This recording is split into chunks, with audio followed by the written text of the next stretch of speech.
Nous poursuivons notre enseignement dans la parole du Seigneur. Nous sommes dans la 4e et dernière partie de cette longue série d'études qui a pour titre le mystère de Christ. Et nous sommes en train de parler du rétablissement de toutes choses et la gloire indescriptible d'un monde nouveau qui bientôt arrive. Bien sûr, nous avons énuméré beaucoup de choses jusqu'à présent. Nous avons parlé de la campagne d'Armageddon, qui va se terminer par le retour du Seigneur Jésus-Christ tel que nous le lisons dans le livre de l'Apocalypse, dans le 19e chapitre, alors qu'il va revenir monter sur un cheval blanc et suivi de tous ses rachetés de toutes les époques et de toutes les générations. Nous mettrons un terme à la bataille d'Armageddon dans la vallée de Josaphat, qui se trouve au sud de la ville de Jérusalem. Et nous avons expliqué qu'il y aura une prolongation de 75 jours, comme a prophétisé Daniel il y a plusieurs années passées. Maintenant, cette période est séparée en deux sections. Premièrement, une période de 30 jours où il y aura un deuil national en Israël parce qu'enfin, ils auront reconnu leur Messie, leur roi, le Seigneur Jésus-Christ, suivi d'une autre période de 45 jours où plusieurs prophéties seront accomplies durant cette période que je vous ai énumérée. Et ça va se terminer avec la célébration de la dernière fête du calendrier de Dieu, la fête des tabernacles, qui est une grande fête de réjouissance parce que c'est la fin de la saison. Toutes les moissons ont été moissonnées. C'est le temps de relaxer, de se reposer. Et après, comme je mentionnais, cette cérémonie de mariage qui aura lieu sur le sommet de la nouvelle montagne de Sion, qui sera suivie du festin des noces de l'agneau, ce sera en même temps la grande cérémonie d'ouverture de ce règne de 1000 ans qui est annoncé vraiment dans plusieurs livres de la Bible, notamment dans le livre d'Ésaïe, où on en parle énormément, et alors que le prophète nous donne beaucoup d'informations, beaucoup de détails concernant cette période de bénédiction vraiment pour la terre et tous ceux qui habiteront la surface de la terre durant ce temps du millénium ou le règne de 1000 ans, comme nous l'appelons. C'est mentionné dans le livre de l'Apocalypse, dans le chapitre 20. L'expression 1000 ans est mentionnée à plusieurs reprises. Et vous savez, on dit toujours en Israël que lorsqu'un verset est répété 2 fois, c'est très sérieux. Mais lorsqu'il est répété plus que 2 fois, c'est incontournable. Ça va se produire vraiment parce que c'est très, très sérieux. Donc, c'est mentionné à plusieurs reprises et c'est pourquoi nous savons que cette période va venir un jour et que cette bénédiction, enfin, va toucher la planète Terre et les habitants de la Terre. Bien sûr, encore aujourd'hui, il y a beaucoup de personnes qui doutent de la parole du Seigneur et ne croient tout simplement pas qu'il y aura cette période de 1000 ans. On va plutôt spiritualiser la période de 1000 ans, mais on ne croit pas que vraiment la Terre sera en repos et que toutes ces choses qui ont été écrites dans la parole de Dieu se réaliseront durant cette période. Pour certains, même certains prédicateurs, nous sommes dans le règne de 1000 ans actuellement. Bon, c'est difficile à comprendre leur logique parce que la description que nous avons dans la parole de Dieu du règne de 1000 ans ne cadre pas du tout avec ce que nous voyons dans notre génération, à notre époque sur la planète. Alors, voici quelques raisons pour lesquelles nous savons que cette période va venir un jour et que c'est encore à venir et que nous ne sommes pas dans le règne de 1000 ans présentement. Premièrement, dans Zacharie, le chapitre 14, et du verset 1er jusqu'au 11e verset, nous lisons que le retour du Seigneur sur la terre se fera, bien sûr, comme je mentionné, à partir du 19e chapitre du livre de l'Apocalypse, et qu'à ce moment-là, la ville de Jérusalem sera restaurée, ce qui n'est pas le cas aujourd'hui. Jérusalem n'est pas restaurée et elle n'est pas située sur le sommet de la nouvelle montagne de Sion. Alors, nous savons que c'est encore à venir puisque nous ne le voyons pas présentement.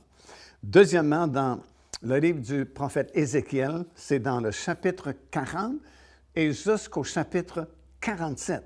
Alors, vous avez 7 longs chapitres qui décrivent avec beaucoup de détails le quatrième temple, ainsi que les activités qui auront lieu dans ce temple-là, et ce n'est pas encore arrivé.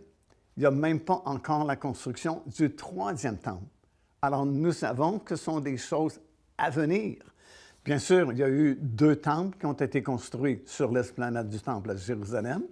Le premier a été détruit par les Romains en l'an 70. Le premier, a été détruit par les Babyloniens et le deuxième en l'an 70 par les Romains.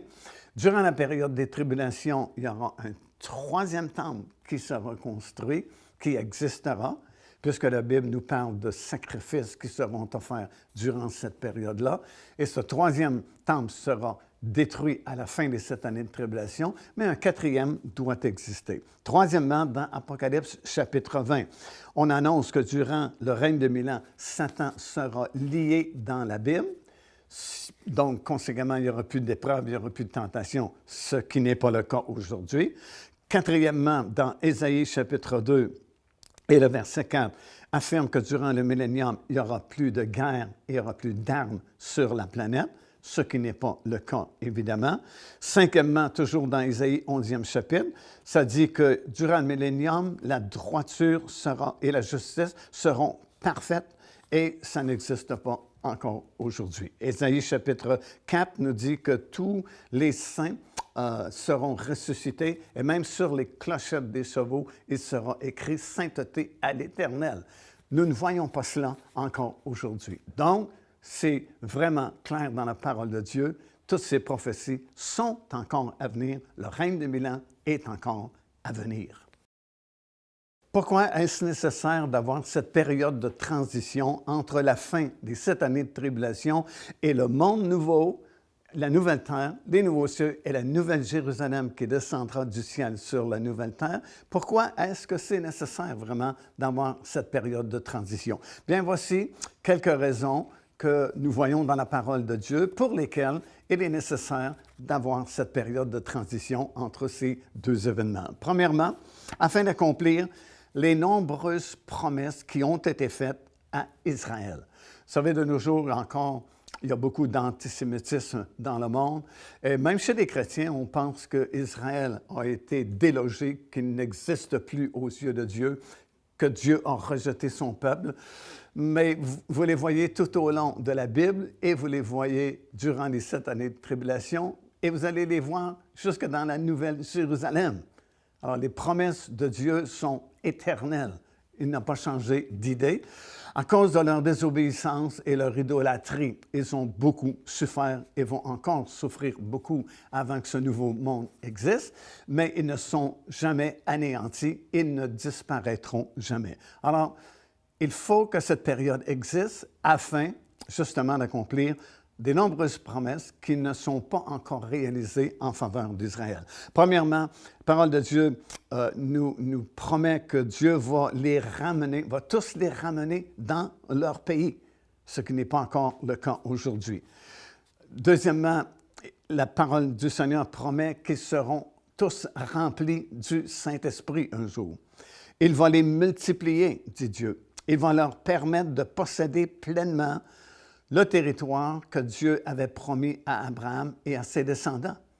Écoutez, ils n'ont jamais occupé pleinement le territoire que Dieu avait donné à Abraham et à sa descendance. Mais durant la période du millénium, oui, ils posséderont complètement le territoire promis.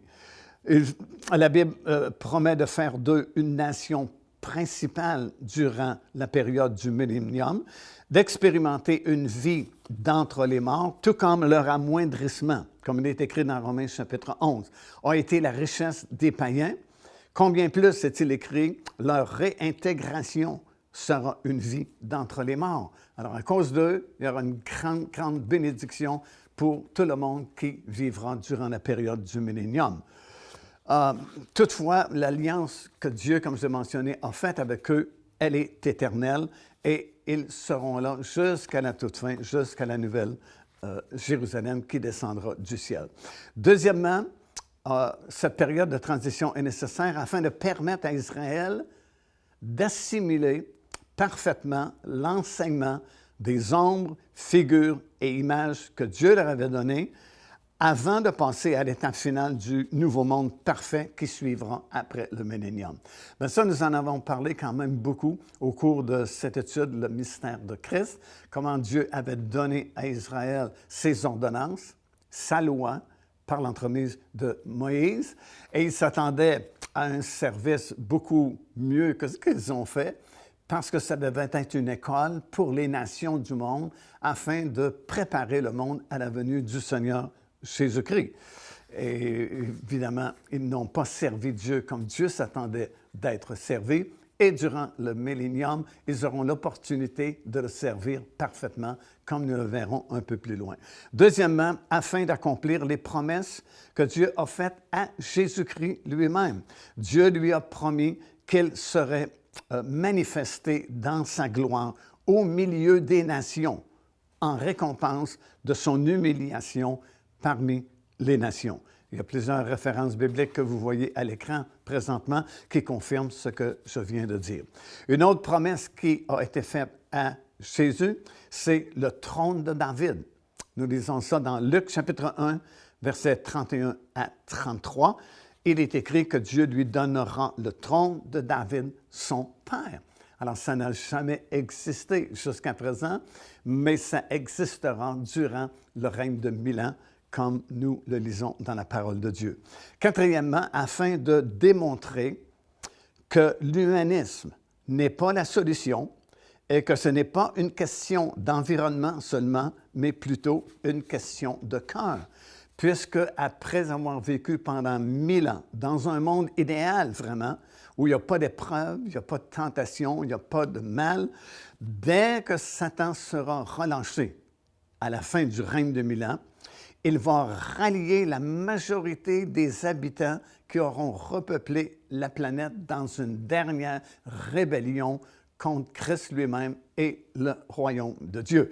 Alors, le règne de 1000 ans prouvera que non seulement on a besoin d'une nouvelle société, mais surtout d'un cœur nouveau que recevront ceux qui auront resté fidèles au Seigneur jusqu'à la fin du règne de 1000 ans et qui seront transposés sur la nouvelle terre. Pourquoi est-ce nécessaire d'avoir cette période? Bien, je pense que nous avons compris, à cause de toutes ces raisons que j'ai mentionnées, de ces nombreuses promesses qui ont été faites, autant à Israël qu'à Jésus-Christ lui-même. Il faut qu'il y ait cette période où la terre sera repeuplée par les nations, par les gens des nations qui auront été jugés fidèles ou dignes d'entrer dans le millénium à titre de nation dans leur corps physique. Ça va permettre l'accomplissement de ces nombreuses promesses. Alors voilà pourquoi, en résumé, il faut qu'il y ait une période de transition après la fin des 7 années de tribulation et le nouveau monde, les nouveaux cieux, la nouvelle terre, la nouvelle Jérusalem et toute une nouvelle administration qui, cette fois-là, ne passera pas, va toujours être là. C'est éternellement que nous allons régner dans ce monde nouveau où, évidemment, il n'y aura plus jamais de troubles, de problèmes, de péchés, de tentations, parce que l'auteur des tentations, Satan lui-même, sera dans le lac de feu pour toujours avec le faux prophète, l'Antéchrist et tous les rebelles qui se sont rebellés contre Dieu. Devenez partenaire avec le ministère par votre soutien financier et aidez-nous à planter le flambeau de l'Évangile à travers le monde entier. Vous recevrez un enseignement vidéo à tous les mois de la part de l'évangéliste Marie Massicotte, ainsi que notre bulletin de nouvelles prophétiques, incluant des enseignements bibliques, des nouvelles du ministère et des commentaires sur les actualités prophétiques. Débutez maintenant en visitant paindevie.org ou en nous écrivant par courriel à info@paindevie.org. De toute façon, le règne de 1000 ans sera une période extraordinaire. Voici ce qui est écrit dans l'Épître de Pierre, c'est dans 2 Pierre, 1er chapitre et le verset 11. Ça dit « C'est ainsi, en effet, que l'entrée dans le royaume éternel de notre Seigneur et Sauveur Jésus-Christ vous sera pleinement accordée. » Ce sera vraiment un temps exceptionnel pour plusieurs raisons. En voici quelques-unes. Premièrement, le royaume de Dieu sera établi sur toute la terre Et il n'y aura qu'un seul gouvernement, celui de Christ, qui opérera, comme j'ai mentionné, depuis la nouvelle montagne de Sion. La gouvernance de la planète se fera du sommet de la nouvelle montagne de Sion. Ce sera la réponse à la prière faite par des millions de personnes pendant de nombreuses années, alors qu'ils priaient la prière du Notre Père. On disait à Dieu que ton règne vienne. Ça, c'est dans Matthieu chapitre 6 et le verset 10. Bien, son règne sera arrivé à ce moment-là, au début du règne de 1000 ans. Dans Daniel chapitre 2, versets 44 et 45, il est écrit ceci: « Le Dieu des cieux suscitera un royaume qui ne sera jamais détruit. C'est ce qu'indique la pierre que tu as vue se détacher de la montagne sans le secours d'aucune main. » On se souvient peut-être de la vision que Daniel a eue du songe de Nabuchodonosor, qui représentait les différents empires mondiaux en relation avec Israël, depuis l'époque justement de Babylone, ensuite les Perses et les Mèdes, la Grèce, Rome, la division de Rome, les 10 rois de la fin, et finalement l'Antéchrist, qui était le 8e empire mondial, qui va émerger des 10 nations de la fin. Et Daniel avait vu cette pierre qui a été détachée sans le secours d'aucune main, a frappé toute cette statue, l'a mis en pièces, et c'était le royaume de Dieu qui s'établissait sur la terre. Dans Apocalypse, chapitre 11 et le verset 15, ça dit ceci: « Le royaume du monde est remis à notre Seigneur et à son Christ, et il régnera indéfiniment au siècle des siècles. » Deuxièmement, le millénium sera une époque extraordinaire parce que nous régnerons avec lui. 2 Timothée, 2e chapitre, le verset 12, ça dit « Si nous persévérons, nous régnerons avec lui. » Et il y a plusieurs autres passages qui affirment la même chose. Par exemple, Apocalypse chapitre 5 et le verset 10, « Tu as fait d'eux un royaume et des sacrificateurs pour notre Dieu, et ils régneront sur la terre. » Dans Apocalypse chapitre 22 et le verset 5, encore une fois, ça dit « Ils régneront indéfiniment ou au siècle des siècles. » Mais quelqu'un dira, sur qui vont-ils régner? Sur qui allons-nous régner indéfiniment? Bien, durant le règne de 1000 ans, il y aura sur la terre 2 classes de citoyens. Première classe de citoyens, ce sera bien sûr tous les rachetés de l'Éternel qui seront ressuscités à ce moment, et nous serons avec notre corps glorieux, comme le corps glorieux du Seigneur Jésus-Christ après sa résurrection. Et nous aurons toutes les propriétés du corps de Jésus-Christ ressuscité que lui avait après sa résurrection aussi. Alors, ce sera vraiment extraordinaire. Donc, ça, c'est la première classe de citoyens qui vivront durant le règne de 1000 ans. Nous ne mourrons jamais et nous vivrons éternellement dans ce corps glorieux. Il y aura une 2e classe de citoyens qui sera formée de tous ces gens parmi les nations qui auront survécu aux 7 années de tribulation et qui auront été jugés au jugement des nations. Vous vous souvenez peut-être, j'avais expliqué qu'au retour du Seigneur Jésus-Christ, après qu'il sera revenu sur la terre, nous lisons dans l'Évangile de Matthieu qu'il va envoyer ses anges aux 4 coins et rassembler tous les survivants aux 7 années de tribulation. Et ils seront tous rassemblés devant le trône du Seigneur Jésus-Christ qui va les juger pour déterminer si quelqu'un est digne d'entrer dans le règne de 1000 ans étant dans son corps physique. Alors, ce sont ces gens-là qui auront été jugés dignes de vivre dans le millénium, non pas dans un corps ressuscité comme nous aurons, mais dans leur corps physique afin de repeupler la terre durant cette période. Alors, comprenez, c'est eux qui vont repeupler la terre, comme j'ai mentionné, et c'est sur ces nations-là, ces gens-là, que nous allons régner ou nous allons gouverner, parce que, comme la Bible nous a prédit, il y aura à nouveau des pays, il y aura à nouveau des villes, même que les enfants de Dieu, selon leur fidélité, recevront la gouvernance de différentes villes, différents nombres de villes qui seront sous notre gouvernance. Alors, parce que nous aurons passé au tribunal de Christ, nous saurons ce que le Seigneur a réservé pour chacun d'entre nous.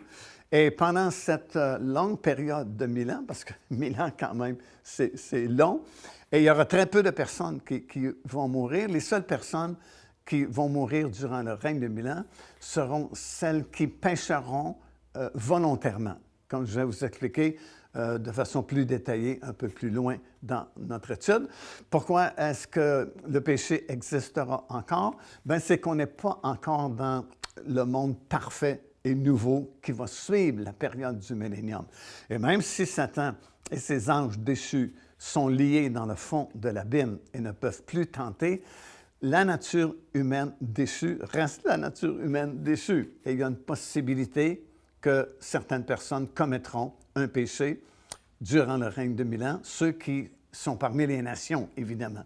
On ne parle pas des rachetés de l'Éternel, parce qu'eux seront dans leur corps glorieux. Mais la Bible dit, et c'est Ésaïe le prophète qui l'a annoncé par avance, personne qui va commettre le péché durant le millénium parmi les gens des nations du monde sera exterminé immédiatement, descendra dans le séjour des morts. Alors, comme j'ai mentionné précédemment, ce règne de 1000 ans sera vraiment quelque chose d'exceptionnel. La Terre n'aura jamais connu un temps, une époque de repos comme durant cette période du millénium. Comme c'est écrit également dans la parole du Seigneur, ce sera le sabbat pour la planète, pour la Terre. La Terre pourra enfin se reposer.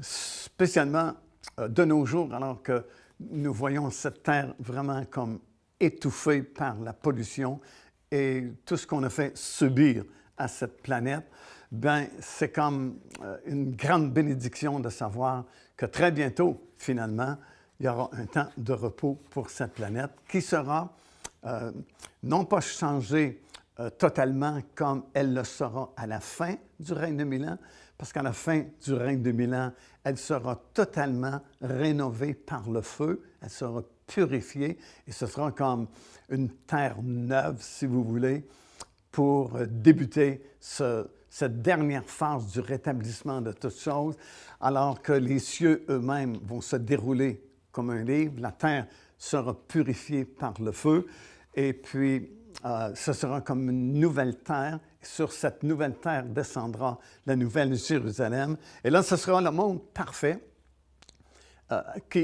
dans lequel il n'y aura plus jamais de troubles, de problèmes et de changements. Vous savez, quand j'étais jeune évangéliste, j'avais relevé le défi d'enseigner dans une assemblée à chaque semaine à partir du livre de l'Apocalypse.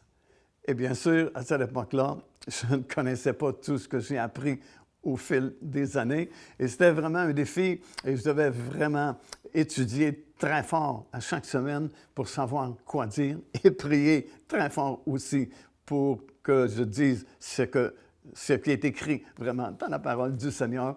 Et après plusieurs semaines d'enseignement, et alors qu'on parlait justement de ce nouveau monde qui est promis dans la parole du Seigneur, une pensée a traversé ma tête disant, tout à coup, qu'après que la nouvelle terre est venue, les nouveaux cieux sont venus, la nouvelle Jérusalem est descendue sur la nouvelle terre, tout à coup, après, je ne sais pas, 1000 ans, 10 000 ans, peu importe, encore une fois, il y a une autre rébellion, peut-être parmi les anges, les bons anges qui sont restés fidèles à Dieu, ou parmi les nations qui vont repeupler la terre indéfiniment. Et puis, c'était comme attristant de penser qu'il y avait cette possibilité que ce ne soit pas parfait pour toujours. Mais c'est comme le Saint-Esprit a conduit mes regards vers ce petit verset qui se trouve dans le livre de l'Apocalypse, à la fin du livre de l'Apocalypse, alors qu'on parle justement de cette dernière phase du rétablissement de Dieu et que finalement, la nouvelle terre est venue, les nouveaux cieux sont là, la nouvelle Jérusalem est descendue du ciel. Et ça dit ceci, parlant de nous, « Et ils régneront au siècle des siècles. » Donc, ce sera éternellement que nous régnerons avec le Seigneur Jésus-Christ. Et c'est une assurance qu'il n'y aura plus d'autres rébellions ou problèmes ou troubles, mais ce sera définitif, ce sera pour toujours. Alors, durant le règne de 1000 ans, comme j'ai mentionné précédemment, la terre sera rebâtie en repos.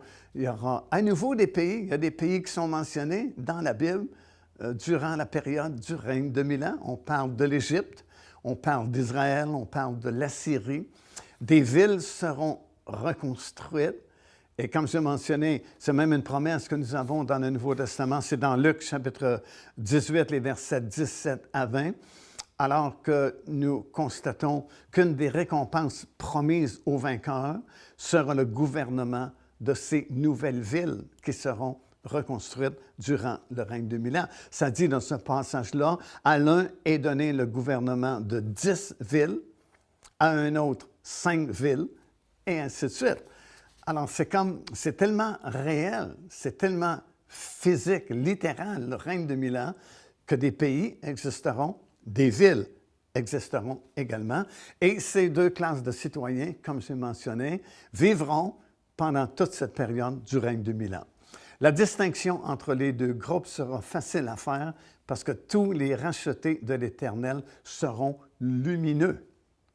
Ah oui, nous aurons notre corps glorieux et nous brillerons de différentes intensités, bien sûr, et ça, ce sera déterminé lors du tribunal de Christ, dont j'ai parlé précédemment également, qui se produira à la fin, lorsque le Seigneur Jésus-Christ sera revenu sur la terre, parce qu'il y a plusieurs versets quand même dans le Nouveau Testament qui nous font comprendre que ce tribunal aura lieu ici, sur la terre, après le retour du Seigneur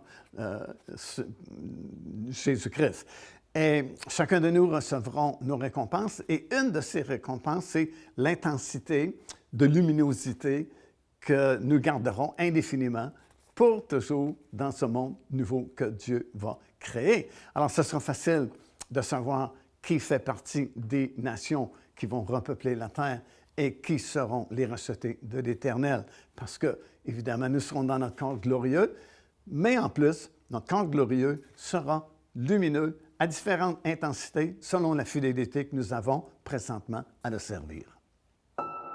Car Dieu a tant aimé le monde qu'il a donné son Fils unique, afin que quiconque croit en lui ne périsse point, mais qu'il ait la vie éternelle. Téléchargez gratuitement l'enseignement dès maintenant. Le salut, c'est quoi? Au www.paindevie.org et recevez la grâce merveilleuse que Dieu vous offre.